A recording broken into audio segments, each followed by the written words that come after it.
بسم اللہ الرحمن الرحیم الحمد للہ رب العالمین والصلاة والسلام علی سید المرسلین وعلی آلہ واصحابہ اجمعین۔ انشاءاللہ کنونشن تو جاری رہے گا، لیکن چونکہ چند باتیں میڈیا کے دوستوں کے ساتھ ضروری تھی، تو سب سے پہلے تو میں گزارش کروں گا کہ خلافت راشدہ کے نظام کی جب ہم بات کرتے ہیں تو خلافت راشدہ کا نظام جو ہے وہ عدل و انصاف اور احتساب پر مبنی ہے۔ مدینہ منورہ کی طرز کی ریاست کی جب ہم بات کرتے ہیں تو مدینہ منورہ کی طرز کی ریاست جو ہے اس کو بنانے کے لیے ہر فرد کو محنت کی ضرورت ہے، ہر شخص کو محنت کی ضرورت ہے۔ 75 سال سے ہر جماعت یہ نعرہ لگاتی ہے کہ پاکستان میں نظام اسلام کو نافذ کیا جائے، لیکن وہ جب اقتدار میں آتے ہیں تو عملی طور پر ہم دیکھتے ہیں کہ کوئی کام نہیں ہوتا ہے۔ وزیر اعظم پاکستان محترم جناب عمران خان صاحب نے جو رحمت للعالمین اتھارٹی قائم کی ہے، میں سمجھتا ہوں کہ کردار سازی جو ہے اور بالخصوص نوجوان نسل کی کردار سازی، اس کی طرف توجہ دینا محراب و منبر کی بھی ذمہ داری ہے، ذرائع ابلاغ کی بھی ذمہ داری ہے اور تمام طبقات کی ذمہ داری ہے۔ ہمارے خلیفۃ المسلمین سیدنا صدیق اکبر رضی اللہ تعالیٰ عنہ نے اپنے پہلے خطبے میں جو ارشاد فرمایا وہ یہ تھا کہ اگر میں قرآن و سنت پر عمل کروں، قرآن و سنت کے مطابق چلوں تو میری اطاعت کرنا، اور اگر قرآن و سنت کے برخلاف کروں تو میرا احتساب کرنا۔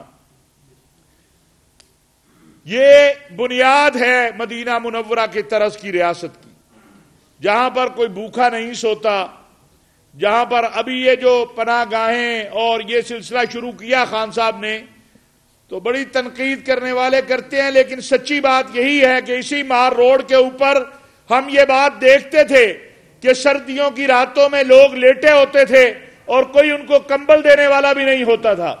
آج وہ جا کر پناہ گاہوں میں کھانا بھی کھاتے ہیں اور سکون سے رہتے بھی ہیں۔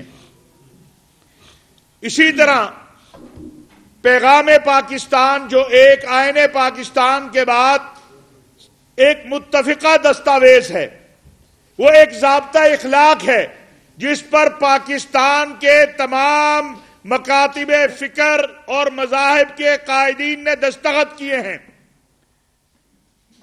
اس میں خلافت راشدہ کے دور میں جو اقلیتوں کو حقوق دیے گئے، کیونکہ اسلام اقلیتوں کے حقوق کا سب سے بڑا محافظ ہے، پیغام پاکستان میں اقلیتوں کے حقوق کے حوالے سے بھی بڑی واضح جو ہے وہ مرتب کردہ ہدایات ہے۔ اور میں یہ بات عرض کرنا چاہتا ہوں کہ ہم دیکھ رہے ہیں کہ بعض قوتیں پاکستان کے اندر تخریب اور شر پھیلانا چاہتی ہیں۔ وہ چاہتی ہیں کہ یہاں پر جو ہے مذہب کے نام پر، یہاں پر جو ہے مسلک کے نام پر فرقہ وارانہ تشدد اور انتشار کو ہوا ملے، لیکن میں یہ بھی واضح کرنا چاہتا ہوں کہ پیغام پاکستان ضابطہ اخلاق کی اگر کوئی خلاف ورزی کرے گا اور جو کر رہے ہیں ان کے خلاف ایکشن ہو رہا ہے۔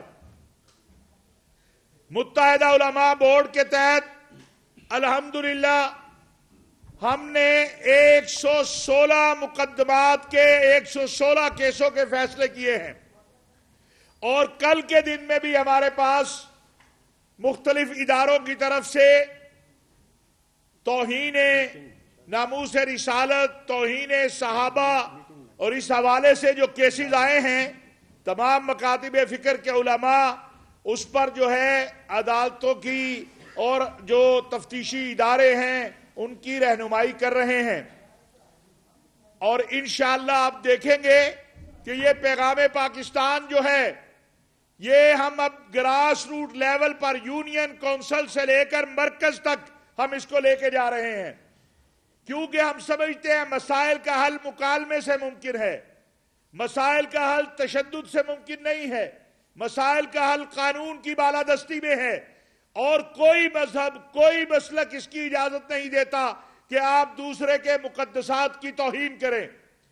قرآن کریم میں تو اللہ تبارک و تعالی نے یہ حکم بھی دیا ہے کہ وَلَا تَسُبُّوا الَّذِينَ يَدْعُونَ مِن دُونِ اللَّهِ فَيَسُبُّوا اللَّهَ عَدْوًا بِغَيْرِ علم، تم کسی کے جھوٹے خدا کو بھی گالی نہ دو۔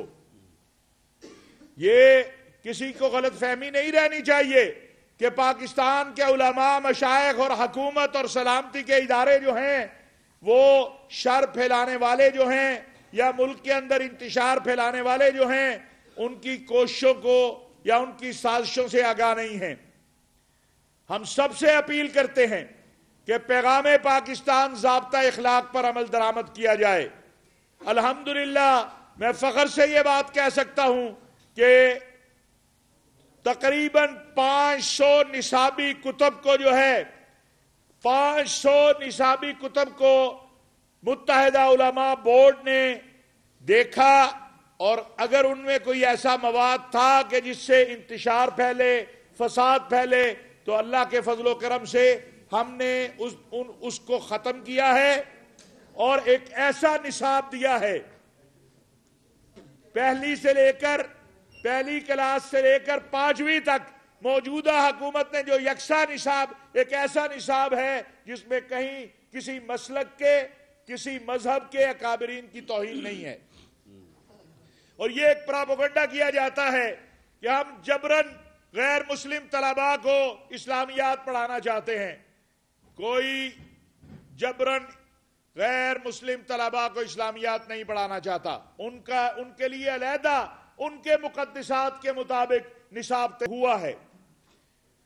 یکساں نصاب تعلیم اور ملک کے اندر بین المذاہب، بین المسالک رواداری، مقدسات کے حوالے سے متفقہ ضابطہ اخلاق پیغام پاکستان کو قانونی شکل دینا، اور اس پر ہمارے جو مشیر ہیں پارلیمانی امور کے ڈاکٹر بابر عوان صاحب، انہوں نے کام شروع کر دیا ہے، اور انشاءاللہ ہم امید رکھتے ہیں کہ ملک کی تمام جماعتیں جو پارلیمنٹ میں ہیں وہ پیغام پاکستان کو قانونی شکل دینے کے حوالے سے جو ہے وہ ہماری مددگار ہوں گی اور معاون ہوں گی۔ نظام خلافت راشدہ شورائی نظام ہے، نظام خلافت راشدہ مشورے کے ساتھ چلنے کا نظام ہے۔ ملوکیت، بادشاہت اور خلافت میں یہی فرق ہے کہ بادشاہ کسی کو جواب دہ نہیں ہوتا، بادشاہ کو کوئی مشورہ نہیں دے سکتا ہے، بادشاہ وہی سننا چاہتا ہے جو اس کو اچھا لگے، جبکہ خلافت میں مسئول ہوتا ہے، جواب دہ ہوتا ہے جو خلیفہ ہے، جس کو مشورے سے منتخب کیا جاتا ہے۔ تو پاکستان کا نظام شورائی نظام ہے، پاکستان کا نظام جو ہے وہ جمہوری نظام ہے، اور ہم یہ سمجھتے ہیں کہ پاکستان کو اگر حقیقی طور پر مدینہ منورہ کی طرز کی ریاست بنانا ہے تو اس کے لیے ہم سب کو اپنا کردار ادا کرنا ہوگا۔ آپ کے اور میرے علم میں ہے کہ دکان کے اوپر بورڈ جو ہے وہ کسی مقدس نام کا ہوتا ہے اور نیچے ملاوٹ ہو رہی ہوتی ہے، نیچے دوائیں ملاوٹ والی بک رہی ہیں، دودھ ملاوٹ والا بک رہا ہے، لیکن نام اوپر جو ہے وہ بڑا مقدس لکھا ہوتا ہے۔ ہمیں مقدس ناموں کا محبت کے ساتھ ساتھ ان کے کردار اور ان کی تعلیمات پر چلنے کی ضرورت ہے، سیرت مصطفیٰ صلی اللہ علیہ وسلم پہ چلنے کی ضرورت ہے۔ ہمیں اپنے شہروں کو، اپنے علاقوں کو، اپنے محلوں کو صفائی کی ہمیں ضرورت ہے، اور صفائی کا حکم ہمیں رسول اللہ صلی اللہ علیہ وسلم نے دیا ہے، نصف ایمان کہا ہے۔ آج ہماری بچیاں جہیز نہ ہونے کی وجہ سے گھروں میں بیٹھی ہیں، اس رسم کے خاتمے کی طرف بات کرنے کی ضرورت ہے، بچیوں کی تعلیم کی بات کرنے کی ضرورت ہے، بچوں کی کردار سازی کی توجہ کرنے کی ضرورت ہے۔ اور یاد رکھیے سیدنا صدیق اکبر رضی اللہ تعالیٰ عنہ نے کہیں پر کوئی کمپرومائز نہیں کیا۔ حالانکہ رسول اللہ صلی اللہ علیہ وسلم کے اس دنیا سے پردہ فرمانے کے فوراً بعد عقیدہ ختم نبوت کے منکرین اور مرتدین کے فتنے اٹھ کھڑے ہوئے تھے. صحابہ نے کہا کہ کچھ وقت انتظار کیا جائے، لیکن سیدنا صدیق اکبر، جن کے بارے میں تاریخ بتاتی ہے کہ وہ انتہائی نرم تھے، لیکن دین کے معاملے میں انہوں نے کوئی نرمی نہیں کی. آج اگر ہم صرف زکوٰۃ صحیح دینا شروع کر دیں، ہمارے امراء اور متوسط طبقہ جن پر زکوٰۃ ہے، تو کوئی غریب نہ رہے، کوئی بھوکا نہ سوئے. ہمیں قول کو عمل میں لانے کی ضرورت ہے. تو انشاءاللہ یہ چند باتیں تھی جو صحافی دوستوں کے ساتھ جو ہے وہ میں عرض کرنا چاہتا تھا. اور انشاءاللہ پیغام پاکستان، میں نے ابھی وزیر اعلیٰ پنجاب سے بھی پرسوں ملاقات کی ہے. ہم ہماری جو امن کمیٹیاں ہیں ضلعوں میں، ڈویژن میں، تحصیل میں، ان کو مزید فعال بنا رہے ہیں، اور ان کو پیغام پاکستان امن کمیٹیوں کے نام سے ہم چاہتے ہیں، تاکہ یہ جو ایک محنت ہوئی ہے اور تمام اکابرین نے محنت کی ہے، اس کو لے کر آگے بڑھا جائے. اور اس کے حوالے سے جو ہے انشاءاللہ ہماری جدوجہد جاری ہے. آپ کوئی سوال کرنا چاہیں تو.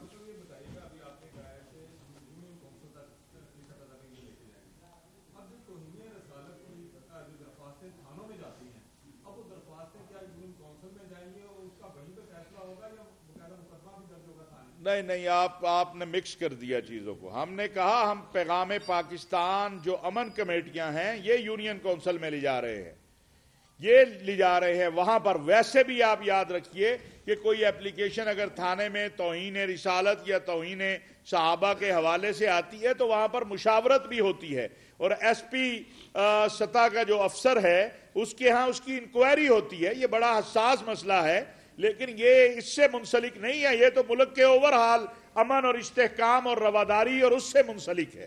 یہ کوئی اس سے بالکل منسلک نہیں ہے. اور یہ میں اپنے بھائیوں سے کہوں گا، کیونکہ کئی مرتبہ ہوتا ہے بات ہم کوئی کرتے ہیں صبح اس کی سرخی کچھ لگی ہوتی ہے، تو اس کی اصلاح کر لیں جی.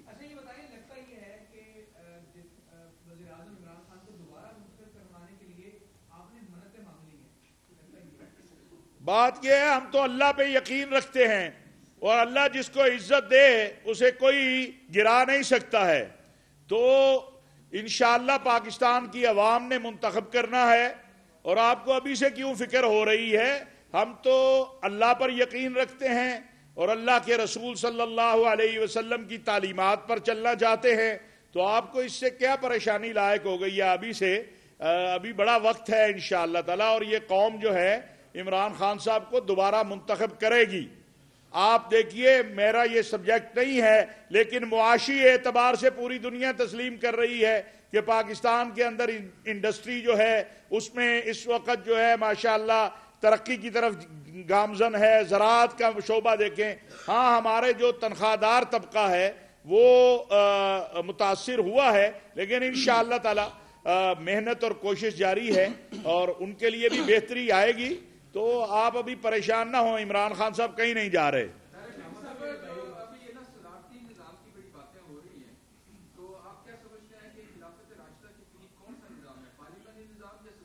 میں سمجھتا ہوں خلافت راشدہ کا نظام شورائی نظام ہے، مشورے کا نظام ہے، اور آپ کا آئین بھی یہی کہتا ہے. لہذا صدر بھی ہمارا ہے، وزیر اعظم بھی ہمارا ہے. آپ کو پریشانی کیا لاحق ہو گئی ہے ابھی؟ میں نے تو آپ کو بتایا کہ جو خلافت راشدہ کا نظام ہے وہ شورائی نظام ہے. جو ہمارے ہاں شورائی نظام جو ہے یہی ہے. تو یہی ہم کہہ رہے ہیں. آپ لیٹ آئے نا، آپ نے پوری بات سنی نہیں ہے. آپ فکر نہ کریں، آپ کو تب پریشانی ہو. یہاں تو صدر بھی جو ہے ہمارا ہے اور وزیر اعظم بھی ہمارا ہے، تو آپ کو کیوں پریشانی لاحق ہو گئی ہے؟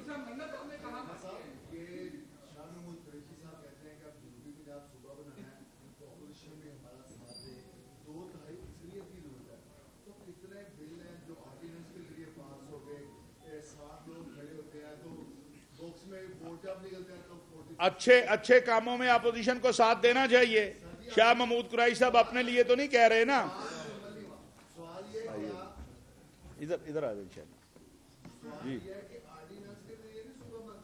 دیکھیے یہ تو میں قانون دان نہیں ہوں، یہ تو قانون دان ہی بتا سکتے ہیں. یہ آپ ہمارے بابر اوان صاحب سے، یہاں بیٹا بیٹھ جاؤ ادھر. یا آپ بابر اوان صاحب سے یا اپنا قریشی صاحب سے پوچھ سکتے ہیں، میں تو قانون دان نہیں ہوں اس پر۔ آپ کا ہو گیا سوال جی، اب